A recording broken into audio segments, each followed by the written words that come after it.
বিশ্ব রাজনীতির মানচিত্র এখন ক্রমশ অস্থির হয়ে উঠছে। মধ্যপ্রাচ্যের আকাশে যুদ্ধ বিমান, সমুদ্রপথে যুদ্ধ জাহাজের চলাচল আর আন্তর্জাতিক কূটনীতির অন্দরে বাড়তে থাকা উত্তেজনা সব মিলিয়ে এক অনিশ্চিত সময়ের মধ্যে দিয়ে যাচ্ছে বিশ্ব। যুদ্ধের আবহে তেলের দাম বাড়ছে, বাণিজ্যিক রুট নিয়ে উদ্বেগ তৈরি হচ্ছে আর বিনিয়োগকারীদের মনে ছড়িয়ে পড়ছে অনিশ্চয়তা। 18ই মার্চ বৃহস্পতিবার শেয়ার মার্কেটে বিশাল বড় ধস দেখা গিয়েছে। পুরো মার্কেট বলতে গেলে ক্রাশ করে গিয়েছে। সেই সঙ্গে সোনার দুপোর দামও ব্যাপকভাবে পড়েছে আর তাতেই মাথায় হাত বিনিয়োগকারীদের। যুদ্ধের কারণে বৃহস্পতিবার শেয়ার বাজারে কয়েক লক্ষ কোটি টাকা লস হয়েছে বলে জানা গিয়েছে। সোনার দাম একেবারে 14,000-এর নিচে নেমে গেছে। সাধারণত এমন পরিস্থিতিতে বিশ্ব অর্থনীতির একটা চেনা নিয়ম রয়েছে। যুদ্ধ বা বড় রাজনৈতিক অস্থিরতার সময় বিনিয়োগকারীরা ঝুঁকিপূর্ণ সম্পদ থেকে সরে এসে নিরাপদ সম্পদের দিকে ঝুঁকতে শুরু করে। না, সেই নিরাপদ সম্পদের তালিকায় প্রথমেই থাকে সোনা ও রূপো। কিন্তু এবার সেই দীর্ঘদিনের অর্থনৈতিক সমীকরণে দেখা যাচ্ছে অদ্ভুত ব্যতিক্রম। যুদ্ধ বাড়ছে, তেলের দাম বাড়ছে, বিশ্বজুড়ে অর্থনৈতিক অনিশ্চয়তা বাড়ছে, অথচ সোনা ও রূপোর দাম উল্টো দিকে হাঁটছে। বাজারে দেখা যাচ্ছে অস্থিরতা এবং অনেক ক্ষেত্রে পতন। এই অস্বাভাবিক পরিস্থিতি এখন কৌতূহল তৈরি করেছে অর্থনীতিবিদ, বাজার বিশ্লেষক, বিনিয়োগকারীদের মধ্যে। সোনা দীর্ঘদিন ধরে বিশ্ব অর্থনীতিতে একটা বিশেষ প্রতীক। অর্থনৈতিক বিপর্যয়, মুদ্রাস্ফীতি বা রাজনৈতিক অস্থিরতার সময় বিনিয়োগকারীরা সোনাকে সেফ হেভেন অ্যাসেট বা নিরাপদ আশ্রয় হিসেবে দেখেন। ইতিহাস বলছে যখনই বড় যুদ্ধ বা আর্থিক সংকট এসেছে তখন সোনার দাম সাধারণত বেড়েছে, কারণ বিনিয়োগকারীরা শেয়ার বাজার বা ঝুঁকিপূর্ণ বিনিয়োগ থেকে টাকা সরিয়ে সোনায় রাখেন। কিন্তু সাম্প্রতিক বাজারের ছবি বলছে অন্য গল্প। গত কয়েক সপ্তাহে আন্তর্জাতিক বাজারে সোনার দামে বারবার ওঠানামা দেখা যাচ্ছে। কখনো দাম বাড়ছে, আবার খুব দ্রুত সেই লাভ হারিয়ে ফেলছে। একই চিত্র দেখা যাচ্ছে রূপোর বাজারেও। আর এই অস্থিরতার কারণে অনেক বিনিয়োগকারী এখন বিভ্রান্ত। যারা যুদ্ধ পরিস্থিতি মাথায় রেখে আগে থেকে সোনা কিনে রেখেছিলেন, তাদের অনেকেই এখন দুশ্চিন্তায় পড়েছেন। কমোডিটি বাজারে অস্থিরতার ছবি বারবার উঠে আসছে। আগের দিনের বৃদ্ধি দেখে অনেক বিনিয়োগকারী আশা করেছিলেন যে বাজার আরও ওপরে উঠতে পারে, কিন্তু তার বদলে দেখা গেল বিক্রির চাপ। হু হু করে পড়ছে শেয়ার মার্কেট, পড়েছে রূপোর দামও। বৃহস্পতিবার সেই ধস লক্ষ্য করা গেছে। এই ধাক্কা শুধুমাত্র রূপোর বাজারে সীমাবদ্ধ থাকেনি, সোনার বাজারেও তৈরি হয়েছে একই ধরনের চাপ। সাম্প্রতিক বাজার দর অনুযায়ী ভারতের বাজারেও সোনার দামে কিছুটা পতন দেখা গেছে। বর্তমানে আনুমানিকভাবে 24 ক্যারেট সোনার দাম গ্রাম প্রতি 14,700 টাকা। 22 ক্যারেট গয়নার দাম গ্রাম প্রতি 13,500 টাকা। অন্যদিকে রূপোর বাজারেও দেখা যাচ্ছে একই ধরনের অস্থিরতা। বর্তমানে প্রতি কেজি রূপোর দাম ঘোরাফেরা করছে প্রায় 2,60,000 টাকার আশেপাশে।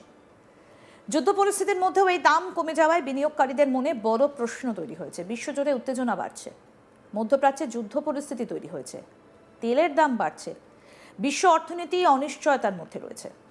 তাহলে সোনা এবং রূপোর দাম কমছে কেন? এই প্রশ্নের উত্তর খুঁজতে গিয়ে অর্থনীতিবিদরা বলছেন বিষয়টা শুধুমাত্র সাধারণ বাজারে ওঠানামা নয়, এর পেছনে একাধিক বড় অর্থনৈতিক কারণ একসঙ্গে কাজ করছে। সম্প্রতি ইউএস ডলার উল্লেখযোগ্যভাবে শক্তিশালী হয়ে উঠেছে। আন্তর্জাতিক বাজারে ডলার সূচক পৌঁছে গেছে প্রায় 3 মাসের সর্বোচ্চ স্তরে। ডলার শক্তিশালী হবার অর্থ হলো অন্যান্য দেশের মুদ্রার তুলনায় ডলারের মূল্য বেড়েছে। ফলে সেই দেশগুলোর বিনিয়োগকারীদের কাছে সোনা তুলনামূলকভাবে বেশি দামি হয়ে উঠছে। এই পরিস্থিতিতে অনেক আন্তর্জাতিক বিনিয়োগকারী সোনার বদলে সরাসরি ডলারেই বিনিয়োগ করতে শুরু করেছেন। বিশেষ করে ডলারকে অনেক সময় নিরাপদ সম্পদ হিসেবেও দেখা হয়। ফলে সোনার বাজারে কিছুটা চাপ তৈরি হয়েছে। সোনার আরেকটা বড় দুর্বলতা রয়েছে। সোনা এমন একটা সম্পদ যেখান থেকে কোনো সুদ বা নিয়মিত আয় পাওয়া যায় না। অন্যদিকে ব্যাংকের ফিক্সড ডিপোজিট, সরাসরি বন্ড বা ট্রেজারি সিকিউরিটিজ থেকে নিয়মিত সুদ পাওয়া যায়। এই কারণে যখন সুদের হার বেশি থাকে তখন অনেক বিনিয়োগকারী সোনার বদলে সুদ দেওয়া সম্পদের দিকে ঝুঁকে পড়েন। বিশ্ব অর্থনীতিতে বর্তমানে আবার মুদ্রাস্ফীতির আশঙ্কা বাড়ছে। এর একটা বড় কারণ তেলের দাম বৃদ্ধি। মধ্যপ্রাচ্যের উত্তেজনার কারণে আন্তর্জাতিক বাজারে তেলের দাম দ্রুত বাড়ছে। এই পরিস্থিতিতে আমেরিকার কেন্দ্রীয় ব্যাংক ফেডারেল রিজার্ভ হয়তো দ্রুত সুদের হার কমাবে না, এমন ধারণা তৈরি হয়েছে বাজারে। অনেক বিশ্লেষকের মতে অন্তত জুন মাসের আগে সুদের হার কমার সম্ভাবনা কম। উচ্চ সুদের হার সাধারণত সোনার বাজারের জন্য নেতিবাচক হিসেবে বিবেচিত হয়। গত 1 বছরে সোনার দাম অত্যন্ত দ্রুত বেড়েছে। আন্তর্জাতিক বাজারে বছরের শুরু থেকে অনেক ক্ষেত্রে সোনার দাম প্রায় 50% পর্যন্ত বেড়েছে বলে অনুমান করা হচ্ছে। যখন কোনো সম্পদের দাম এত দ্রুত বাড়ে তখন অনেক বিনিয়োগকারী তাদের লাভ নিশ্চিত করার জন্য বিক্রি শুরু করেন। বাজারের ভাষায় এটাকে বলা হয় প্রফিট বুকিং, অর্থাৎ বিনিয়োগকারীরা লাভ তুলে নিয়ে বাজার থেকে বেরিয়ে আসেন। বর্তমানে বিশ্বজুড়ে শেয়ার বাজারে অস্থিরতা বেড়ে যাওয়ায় অনেক বিনিয়োগকারী নগদ অর্থ হাতে রাখতে চাইছেন, ফলে তারা সোনা এবং রূপো বিক্রি করছেন। বাজারে আরেকটা বড় আলোচনা চলছে কেন্দ্রীয় ব্যাংকগুলোর আচরণ নিয়ে। বিশ্বজুড়ে অনেক কেন্দ্রীয় ব্যাংক গত কয়েক বছরে বিপুল পরিমাণে সোনা কিনেছে। এই তথ্য নিয়মিত প্রকাশ করেছে ওয়ার্ল্ড গোল্ড কাউন্সিল। তাদের সাম্প্রতিক তথ্য বলছে বছরের শুরুতে কেন্দ্রীয় ব্যাংকগুলোর সোনা কেনার গতি অনেকটাই কমে গেছে। উদাহরণস্বরূপ বলা যায়, জানুয়ারি মাসে কেন্দ্রীয় ব্যাংকগুলো মোট প্রায় 5 টন সোনা কিনেছে, অথচ গত এক বছরে প্রতি মাসে গড়ে প্রায় 27 টন করে সোনা কেনা হয়েছিল। এই বড় পার্থক্য বাজারে উদ্বেগ তৈরি করেছে। অনেক বিশ্লেষক মনে করছেন কিছু কেন্দ্রীয় ব্যাংক হয়তো নগদ অর্থ জোগাড় করার জন্য সোনা বিক্রিও করতে পারে, যদিও এটা এখনো নিশ্চিত তথ্য নয়।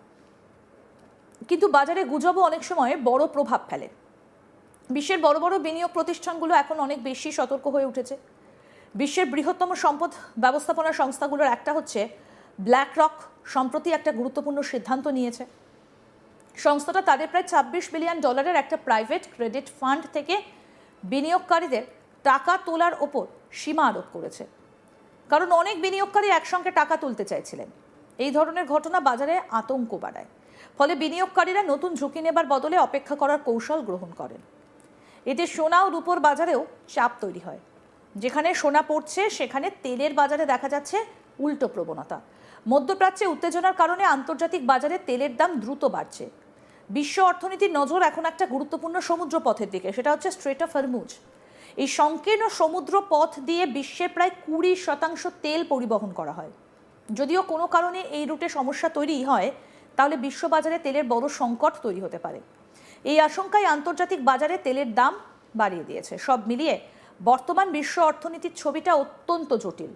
একদিকে যুদ্ধ, অন্যদিকে তেলের বাজারে অস্থিরতা, তার সঙ্গে শক্তিশালী ডলার, সুদের হার নিয়ে অনিশ্চয়তা এবং বিনিয়োগকারীদের মনস্তত্ত্ব।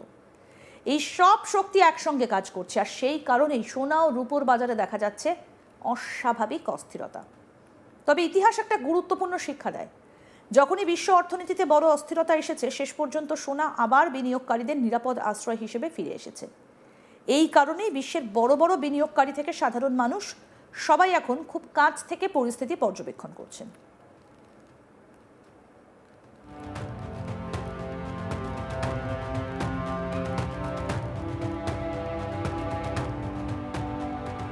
সোনা পড়ছে, তেলের বাজারে দেখা যাচ্ছে উল্টো প্রবণতা। মধ্যপ্রাচ্যের উত্তেজনার কারণে আন্তর্জাতিক বাজারে তেলের দাম দ্রুত বাড়ছে। বিশ্ব অর্থনীতির নজর একটা গুরুত্বপূর্ণ সমুদ্রপথের দিকে, সেটা হচ্ছে স্ট্রেট অফ হরমুজ।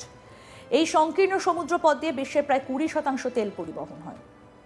আর যদি কোনো এই রুটে সমস্যা তৈরি হয়, তাহলে বিশ্ববাজারে তেলের বড় সংকট তৈরি হতে পারে। আরও আপডেট পেতে দেখতে থাকুন আজ তাক বাংলা। সাবস্ক্রাইব করুন, নোটিফিকেশন পেতে বেল বাটন অপশন প্রেস করুন।